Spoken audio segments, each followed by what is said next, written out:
जय हिंद दोस्तों, मैं हूं अंशुर। आज आप स्वागत करता हूं जीरो टू हीरो मैथ के इस फाउंडेशन बैच में।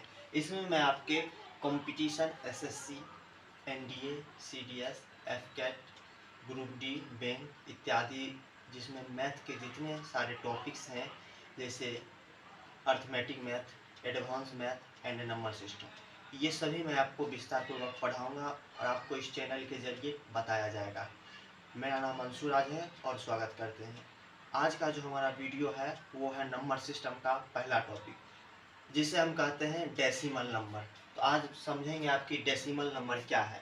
ये एक बेसिक है। इसके बाद मैं आपको धीरे धीरे नंबर सिस्टम के बहुत सारे पहलुओं से रूबरू करवाऊंगा, जैसे कि इकाई अंक, अंतिम से जीरो की संख्या और सारे जितने भी होते हैं फैक्ट्स एंड डाटा एटसेट्रा में। तो चलिए आज हम डेसिमल नंबर जानने का प्रयास करते हैं। तो जो ये है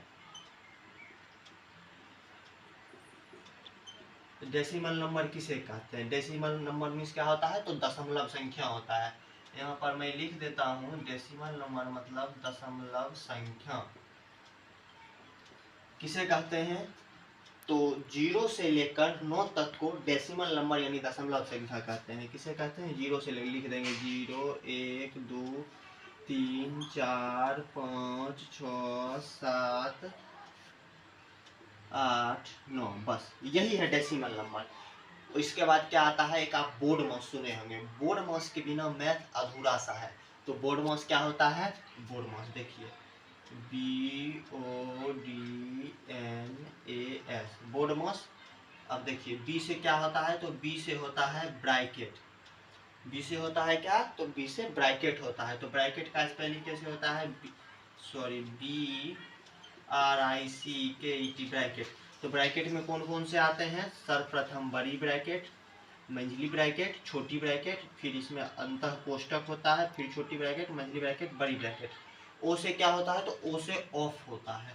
ऑफ मीन्स क्या होता है? का होता है। यानी जब आप सॉल्व करेंगे अलजेब्रा या फिर अर्थमेटिक मैथ एक्सेट्रा जितने भी टॉपिक्स आते हैं, उसमें आपको दिया रहेगा कि जैसे दो दो का दो भाग दो प्लस 3 इक्वल टू कितना होगा? तो उसे आप सर्वप्रथम उसमें का यूज करेंगे। ऑफ मीन्स क्या होता है? तो क्या का होता है। उसके बाद आता है डी। तो डी का मतलब क्या होता है? तो डी का मतलब होता है डिवाइड। डिवाइड मतलब भाग, DIVIDE, डिवाइड। इसका सिंबल कैसे होता है? तो ऐसे होता है। उसके बाद क्या आता है? तो उसके बाद होता है एम।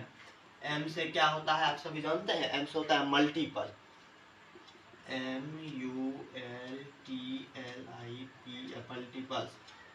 स्पेलिंग थोड़ा मिस्टेक हो जाएगा तो क्षमा कीजिएगा, लेकिन सिर्फ आप समझने का प्रयास कीजिए। ए से क्या होता है? तो ए से होता है ऐड। ऐड मीन्स क्या होता है? तो ऐड मीन्स होता है जोड़ना। और एस से क्या होता है? तो एस से होता है सबट्रैक्ट, सबट्रैक्ट होता है यानी घटाना, माइनस। तो यही है बोर्ड मास का फंडा। यानी आपको जब भी अलजेब्रा रिलेटेड प्रश्न आएंगे तो उसमें सबसे पहले ब्रैकेट का काम कीजिएगा, उसके बाद ऑफ का काम कीजिएगा मतलब का, उसके बाद भाग का, उसके बाद गुणों का, उसके बाद जोड़ का, उसके बाद घटाव का।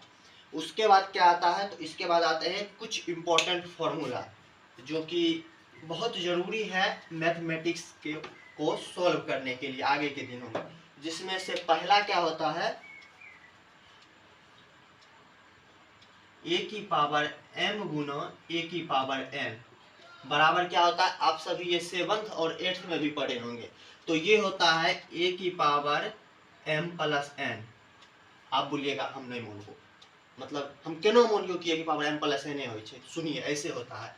इसका क्या होगा? जब आधार बराबर हो और गुणों में हो तो पावर क्या होता है? जुट जाता है। आप नोट में लिख लीजिए क्या कि जब आधार बराबर हो और गुणों में हो तो पावर जुट जाता है।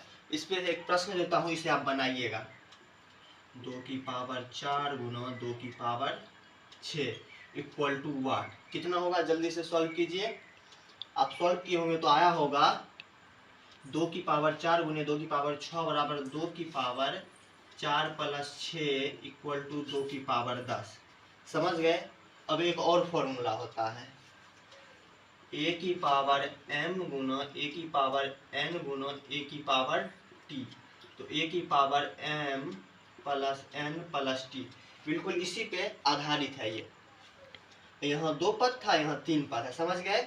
उसके बाद क्या फॉर्मूला, उसके बाद इसका आप नोट लिख लिए होंगे कि जब आधार बराबर हो और गुणों में हो तो पावर क्या होता है, जुट जाता है। क्या होता है, तो जुट जाता है। उसके बाद एक और फॉर्मूला होता है, आप कहिएगा क्या कि आधार तो भाई साहब बराबर है लेकिन क्या है, तो भाग में है, तो इसका विपरीत हो जाएगा।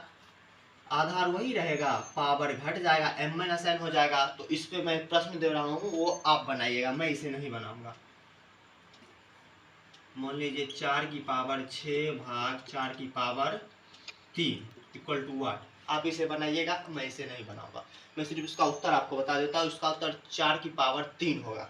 तो फिर इसका क्या होगा कि जब आधार बराबर हो और घात भिन्न भिन्न हो और भाग में हो तो पावर आपस में क्या होते हैं, तो घट जाते हैं। क्या होते हैं, घट जाते हैं।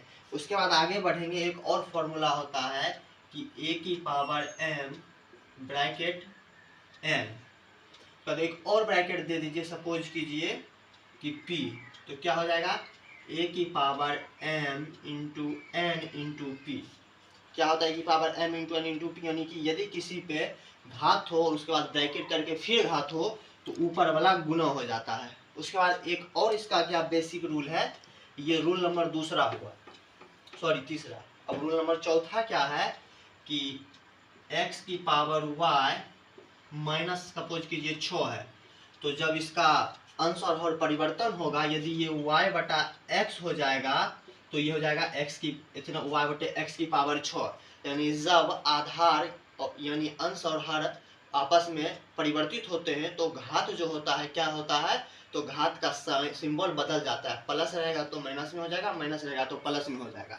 इसका और फॉर्मूला, जैसे मान लीजिए x की पावर -1 है, इसको इससे आप समझिए, x की पावर -1 है, इसको इसके नीचे में कुछ नहीं है तो 1 है, इसको ऐसे लिख सकते हैं।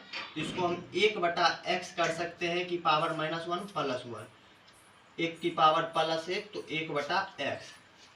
इसलिए समझ गए, जब x इनवर्स 1 इक्वल टू 1 बटा x, ये एक फॉर्मूला भी है। तो आशा करता हूँ कि आपको ये मैथ के बेसिक फंडामेंटल समझ में आए होंगे। वीडियो यदि अच्छा लगा तो इसे लाइक करें, ज़्यादा से ज़्यादा शेयर करें और चैनल को सब्सक्राइब करें। जय हिंद, मिलते हैं इसी के अगले टॉपिक।